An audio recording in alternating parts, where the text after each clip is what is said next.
What's up mga kalamig? Panibagong video natin.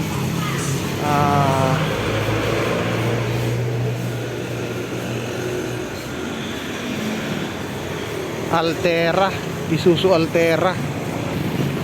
Gagawin natin dito, kulang ng Freon. Na-check up natin dito sa labas, wala namang leak. Baba natin ang evaporator sa likod para malaman natin kung may leak. Kailangan natin i-leak test. Huling na palinisan ni sir tong evaporator nito ay 1 year na daw mahigit. Tinignan namin dito kasi sa mga ganito sasakyan, pag may leak ang mga fittings or mga ganyan, nakikita ninyo na siya pagka once na tumapon kasi ang Freon, may kasamang langis. Kaya makikita mo na siya kung may leak. Dito sa mga sa labas na to, tubig lang naman to wala to. Yan, tubig lang siya. Pag langis kasi hindi siya natutuyo. Yan, dito walang langis. Sa compressor, tuyo rin. Ayan. Yan. Once na mag-leak kasi, kahit kayo, pwede nyo check upin ang aircon nyo. Pag nakakita kayo ng mga ito yung compressor nya, yan yung unang tingnan nyo. Kasi ang madalas, yung hose umiikot. Ito mga bago na mga pinalta na rin, naka-convert na. Yan. Yung suction hose napalta na rin, nahihinang na. Kasi yung original nito hindi pa nahihinangan. Ito ganun din yung discharge hose. Yan, bago na rin, napalta na rin siya. Yan. Mga tuyo yung mga fittings. Pagka nag-leak kasi ang Freon, kasama na yung langis dito sa compressor, tuyo rin. Wala rin kabasa-basa kahit grasa-grasa, wala, okay lang siya. Condenser naman, yung filter nya, ayan, tuyo rin. Ayan tuyo rin siya. Fittings, ganun din yun. Ayan yung fittings nya.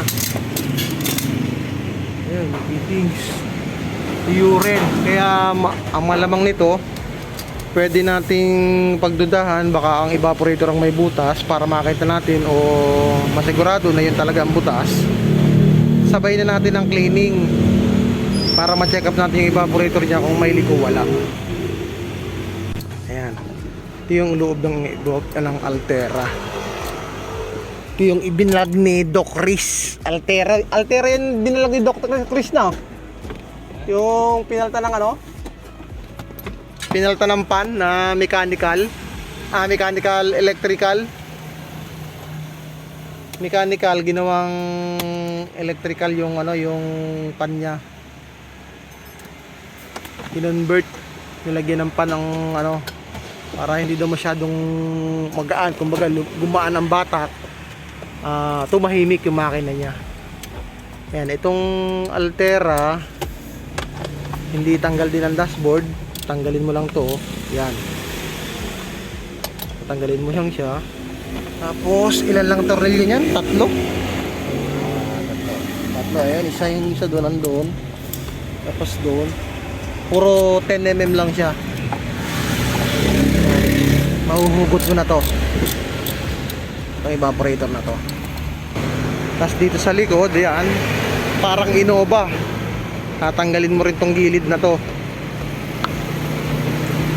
Yan, parang Innova lang siya. Yung fittings nasa ilalim. Laki ng evaporator niya na.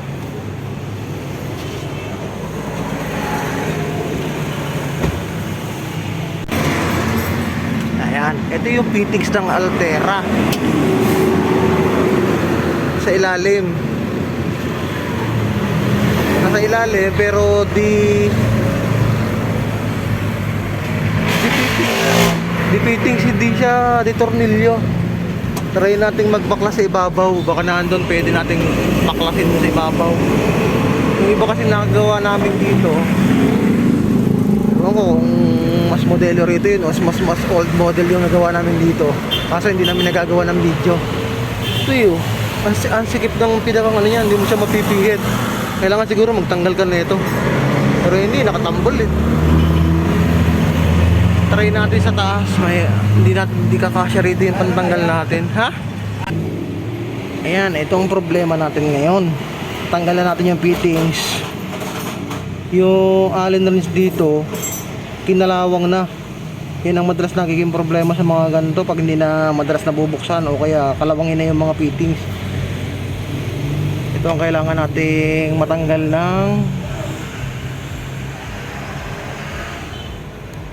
tayo lang yan, kinalawang na nga. Pre, isalpak mo muna itong ano, tapos pukpukin mo ng ano, para bumaon o para bumaon. Linisin ko muna yung... Linisin mo muna, baka para ano, suki mo yan. Ang mahirap yan, bagay kinalawang eh. Oh, ayan na, tanggal na.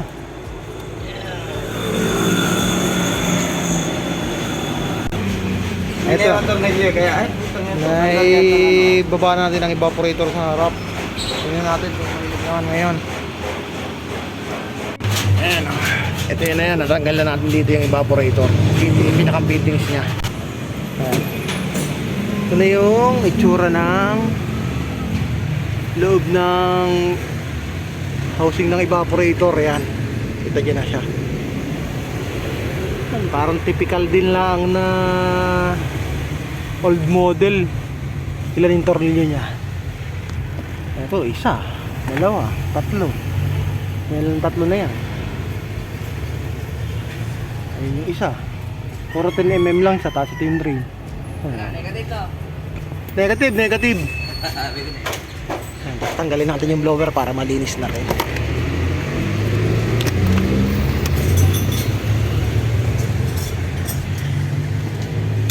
Sama na natin sa paglilinis yan. 8. Parang hindi, parang dumi lang, no? Wala nga rin. Ay!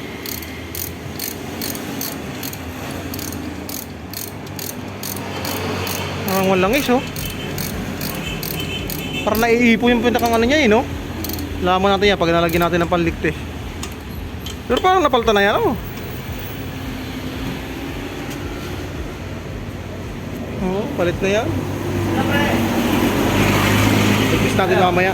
Tanggalin natin ng blower para malinisan na rin to. Madamay na sa paglilinis.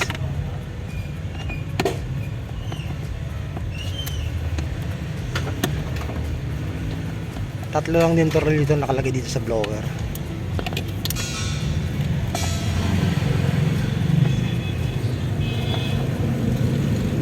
Tornilyo na 8 lang siya. Pwede ring Phillips screw gamitin nyo, pero mas maganda kasi pagka ano ang ginamit nyo, tawag dyan, socket.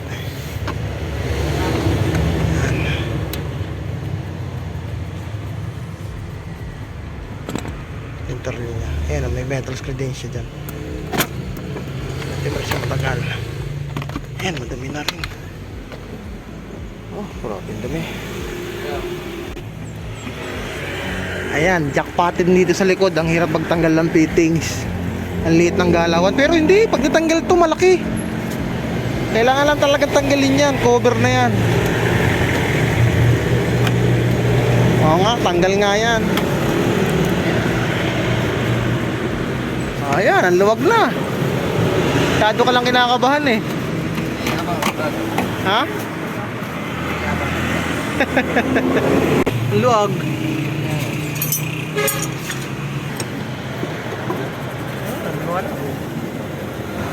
Ang pala eh. Kalaban kayo ito. Ayan, ganun lang pala. Magtatanggal ng fitting sa likod. Kailangan tanggalin nyo lang yung cover dun sa ilalim ng gulong. Wala kasi namin kanina. Tanggalin dito. Baka may dugsungan.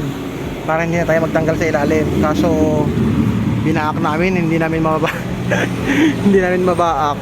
Kaya napilitan kami tanggalin sa ilalim. Pero hanggang may magagawa kayong paraan na mas madali, yun ang gawin nyo. Try nyo rin. Kasi parang matagal na kasi kami nakahuling na makapagawa na ganito eh. Yun nga, siguro katagalan, hindi na namin maalaala ko na parang ang liit kasi ng buras sa tanggalan ng blower sa ilalim. Kaya tinry namin bakakin muna dito. Yan na, balikan ko yung mamaya. Ito naman yung evaporator sa harap, yan. Cleaning muna natin bago natin i-leak test. Tinargahan natin ng 200 PSI. Parang hindi bumababa. Problema talaga dito ni boss, lumalamig siya. Kumbaga pamimaintain niya lang ng linis kasi one year na mahigit niyang hindi napapalinisan.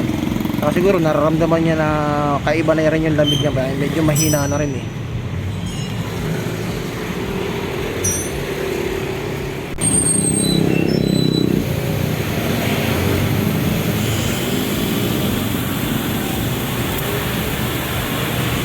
Yan, cleaning lang muna tayo mga kalamig. Balikan ko kayo mamaya pagka tayo mag-i-leak test natin. Tingnan natin kung may leak ang evaporator niya. Ito naman yung evaporator niya sa likod. Talan yan. Ang langis oh. Dapat ma-flashing yan. Grabe oh, langis oh. Dapat pag gaganyang malangis, flashing, tanggal lang expansion valve flashing. Yan. Ito yung evaporator niya sa harap. Test natin, wala naman tayo makakitang tagas. Wala naman sila.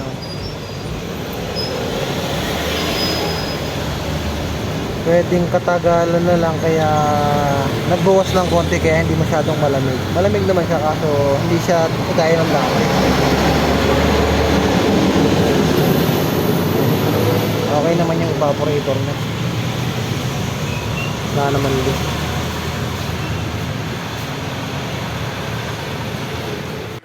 Nakaligin tayo ng evaporator sa likod. Ay! Oh!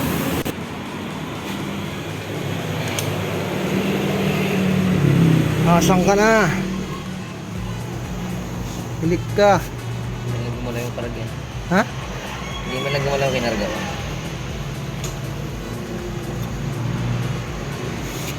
Malagay. Kung hindi gumalaw yung kinarga mo, ibig sabihin wala yung tagas, wala yung leak.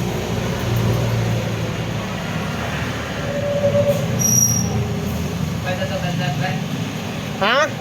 Tatanggalin niya ang filter niyan. Ayan, wala rin leak ang evaporator sa likod. Alam mo hindi na pala dyan. Yo. Hoy. Ha? Yo. Ano kaya yan? Sobrang kalawag din ang bulb niyan. Yeah. Dinig na rin. Ito. Pangalit. Hindi. Ha? Matatanggal yan. Mas maganda, mas kalawangin yung harap. Tagalaga yan. Ayan, okay na to. Wala Yung leak. harap din yan. Palit tayo ng filter, flashing ng condenser.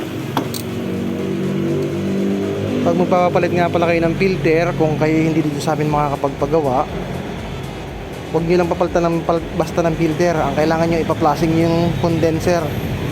Kasi pag pinalitan nyo lang basta to, na hindi nyo ipa-flashing yung condenser, yung langis nito, sasalain agad nito, mapupuno agad. Kumbaga, hindi siya lalamig ng ganong kalamig. Kasi malangis na yung condenser, papalitan mo lang basta. Ipa-flashing mo kahit hangin, o kaya kung pinakamaganda, palagyan mo ng chemicals yung condenser. Meron naman tayong ginagamit dito na ganito eh. Ayan. Ito yung gagamitin natin dyan para kahit hindi natin ibaba yung condenser, malalagyan natin ng chemicals, may pa-flashing na natin siya ng ayos.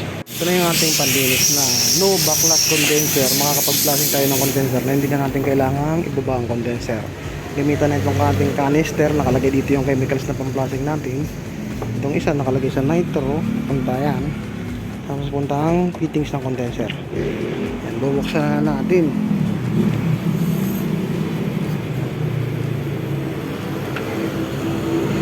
Ingatan nyo lang na may tumulo, kasi pag may tumulo dyan, matapang masyado yung chemicals na ginagamit natin, tanggal ang pintura nya.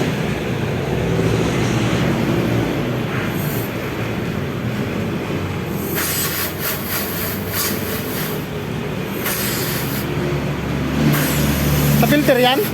Filter?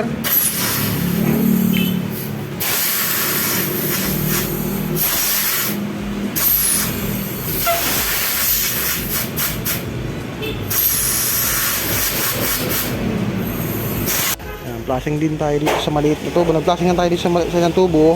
Flashing nyo rin yung kung may kaya nyo mag-flashing sa sa kabilang tubo, flashing nyo na rin para matanggal yung langis o kaya yung, yung may mga bara-bara dyan. Sige, kailangan tatlo kayong gagawa nito. Meron sa likod, meron dito sa harap na magpa-flashing ng tubo na yan.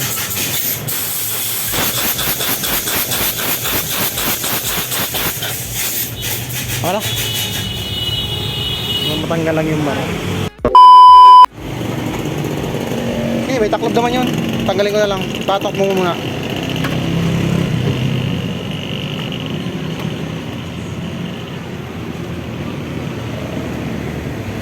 Ayan, kinakabit na natin ng evaporator sa likod. Tutok lang ang fitting. Saglit lang, mare. Iyan ako lang dito. Hop, taas mo na konti.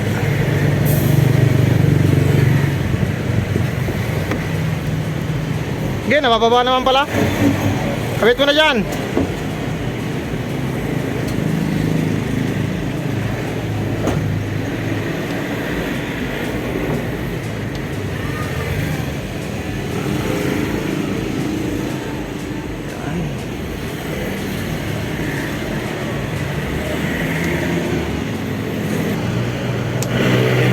Mahirap lang itama ang fittings. Pagka hindi may tama, kailangan nyo, kasi ito malabay lang eh, pagkasala yung thread matigas. So kung wala ako nagagawa ng ganito, hindi ko pa alam yung technique. Loose thread pagka ano, kasi aluminum lang yun, loose thread. Kailangan to suwabe yung pasok para hindi niya masira yung thread. Pagka hindi pumasok, ulit-ulitin nyo lang. Yan. Papasok din yan. Kasi ito naman daliri natin, hindi naman kaya makalustrate ng aluminum ng fittings yan. Sabihin, pag kaya yung pinsinity ng kamay nyo, tama yun, yung thread yan. Yun lang, yun yung tip ko sa inyo. Pagka masikip, huwag nyo ituloy. Huwag yung gamitan ng tools, kasi pagka ginamitan nyo yung tools yan, kaya yun ang fittings. Ihigpit na lang natin.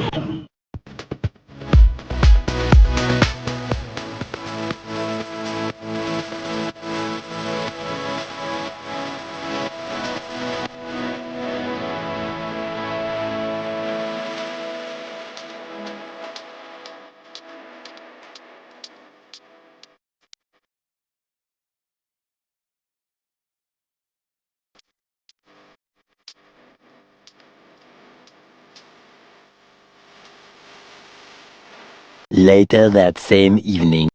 Ayan, ito na. Tapos ko tayong mag-leak test. Vacuum naman tayo. Pagkatapos natin mag-vacuum, karga tayo ng freon. Ayan, dapat meron kayong low high side, saka meron kayong high side. Tapos, itong gauge, dapat nakabukas yung low side, saka high side. Para parehas silang mag-vacuum. Install tayo ng filter. Lagyan natin ang langis kanina. Tapos yung evaporator dyan, na-install na rin natin. Ayan, okay na rin. Bitan natin. Sa mga magpapa-service ng ganitong sasakyan, text or call lang sa Plastic carrier ko na yan. Shoutout daw dito sa aking utol na Pogi. Yan, okay na rin. Nakabit na rin natin dito yung evaporator sa likod. Ito. Punasan na lang natin para matanggal yung mga dumi-dumi na yan. Ayan. Sa mga gustong magpagawa ng may mga unit na gantong Isuzu Altera, yan, sana'y makatulong sa inyo. Una, pagkakulang ng freon, hindi lalamig. Pwedeng katagalan, kagaya nitong ginawa natin ito, wala kami nakitang leak. Wala leak sa evaporator, harap sa kalikod, niligtas namin. Tapos ang nakita lang namin, malangis yung system, pinilasing, palit ng filter, expansion valve, huwag nyo na munang papalitan. Nalilinisan yan, huwag lang barado. Pag barado, wala na tayo magagawa dyan, palit na talaga yan. Para minus gastos, kung ano lang yung gusto nyo ipagawa, yun lang ipagawa nyo. Pero kung may isasuggest sa inyo yung gumagawa at may budget kayong extra, gawin nyo para hindi na kayo mag trial and error. Ayun, sana makatulong sa inyo itong ginawa naming video dito sa Isuzu Altera. Maraming salamat, God bless.